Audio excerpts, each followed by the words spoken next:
نحمده ونصلي على رسوله الكريم أما بعد فأعوذ بالله من الشيطان الرجيم بسم الله الرحمن الرحيم رب اشرح لي صدري ويسر لي أمري واحلل عقدة من لساني يفقهوا قولي واجعل لي وزيرا من أهلي اللهم فقهنا في الدين اللهم وفقنا لما تحب وترضى رب ارحمهما كما ربياني صغيرا آمین۔ السلام علیکم ورحمۃ اللہ وبرکاتہ۔ آج ہم مختلف عمل کے بارے میں بات کریں گے، لیکن جن میں ایک خاص عمل نماز فجر ہے کہ نماز فجر کے لیے کیسے بیدار ہوں، کیونکہ ہم میں سے بہت سے لوگ باقی نمازوں کی ادائیگی تو پھر بھی کر لیتے ہیں، لیکن کہتے ہیں کہ بس ہماری ایک فجر رہ جاتی ہے۔ تو یہ جو ایک فجر ہے اس کا اجر و ثواب بہت زیادہ ہے۔ اگر ہمیں اس فجر کی نماز کی اہمیت معلوم ہو جائے تو ہم گھٹنوں کے بل کھسکتے ہوئے اس نماز کے لیے اٹھیں۔ صرف نماز فجر میں ہی زندگی کا سکون ہے۔ تو آج ہم دیکھتے ہیں کہ ہم اپنی نماز فجر کی حفاظت کس طرح سے کر سکتے ہیں۔ بے شک نماز مومنوں پر وقت کی پابندی کے ساتھ فرض ہے۔ نماز کی ادائیگی کی مشکل دو طرح سے حل ہو سکتی ہے، ایک علمی اعتبار سے اور دوسرا عملی اعتبار سے۔ علمی اعتبار سے ہم اس نماز کی ادائیگی کس طرح سے اس کی مشکل کو حل کر سکتے ہیں۔ نمبر ایک، ہر مسلمان کے لیے یہ معلوم کرنا ضروری ہے کہ نماز فجر کی عظمت اور اہمیت اللہ سبحانہ وتعالیٰ کے پاس کیا ہے۔ چنانچہ رسول اللہ صلی اللہ علیہ وسلم نے فرمایا، نماز فجر کی 2 رکعت دنیا اور اس کی دنیا کی ہر چیز سے بہتر ہے۔ جس نے نماز فجر باجماعت ادا کی تو گویا اس نے پوری رات نماز پڑھی۔ سبحان اللہ۔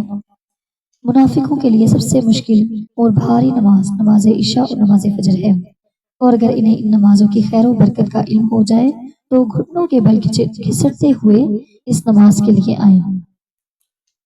جس نے نماز فجر کی ادائیگی کی تو اللہ سبحانہ تعالیٰ کے ذمہ میں آ جاتا ہے، کیونکہ دیکھیں جب آپ نماز فجر جس دن ادا کریں گے آپ یہ چیز محسوس کریں گے کہ آپ کے دن میں برکت ہوگی اور آپ کا دن بہت اچھا گزرے گا۔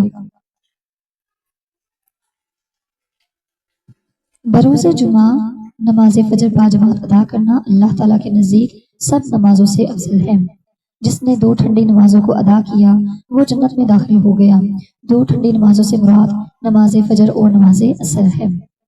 ان احادیث کے علاوہ اور احادیث بھی ہیں جو نماز فجر کی عظمت اور اہمیت پر دلالت کرتی ہیں۔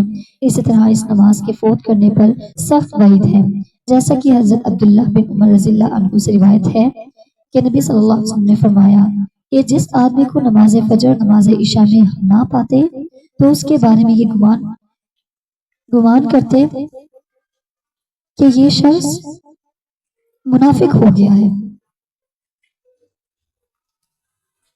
نماز فجر کی حفاظت آدمی کے سچائی اور ایماندار ہونے کی علامت ہے۔ اب دیکھیں ہم کہتے ہیں کہ ہم نے تو کبھی بھی جھوٹ نہیں بولا، ہم نے کبھی کسی کو دھوکہ بھی نہیں دیا، یعنی کہ ہمارے اندر بالکل بھی منافقت نہیں ہے۔ اگر ہم نماز فجر کی ادائیگی نہیں کر رہے تو پھر یہ 2 چیزیں ہمارے اندر کبھی بھی نہیں آ سکتی، چاہے آپ دوسروں کو جتنا مرضی بتا لیں کہ میں نے تو کبھی بھی جھوٹ نہیں بولا، میں تو بہت ہی سچی ہوں۔ تو آپ دیکھیں کہ اگر آپ نماز فجر ادا کر رہے ہیں تو پھر آپ اپنی بات میں ٹھیک ہیں، اور اگر آپ کی زندگی میں نماز فجر ہی نہیں ہے اور اس کے علاوہ آپ دوسروں کو یہ بتا رہے ہیں کہ میں تو نماز فجر میں تو کبھی جھوٹ ہی نہیں میں نے بولا، تو پھر یہ آپ اپنی بات میں سچے بالکل بھی نہیں ہیں، یہ پھر منافقت کی علامت ہے۔ اور پھر عملی اعتبار سے ہم کس طرح سے نماز فجر کے لیے بیدار ہو سکتے ہیں؟ رات جلدی سونا اور بغیر ضرورت شب بیداری سے پرہیز کرنا، اور اگر رات میں نوافل پڑھنے سے نماز فجر میں خلل واقع ہو جائے تو نوافل کو ترک کرنا بہتر ہے۔ یعنی دیکھیں بعض لوگ اس طرح کرتے ہیں کہ رات دیر تک جاگتے رہتے ہیں اور پھر وہ تہجد کی بھی ادائیگی کرتے ہیں، لیکن ان کی فجر پھر رہ جاتی ہے۔ تو فجر تو فرض نماز ہے نا، اس کو تو چھوڑنا بالکل بھی نہیں۔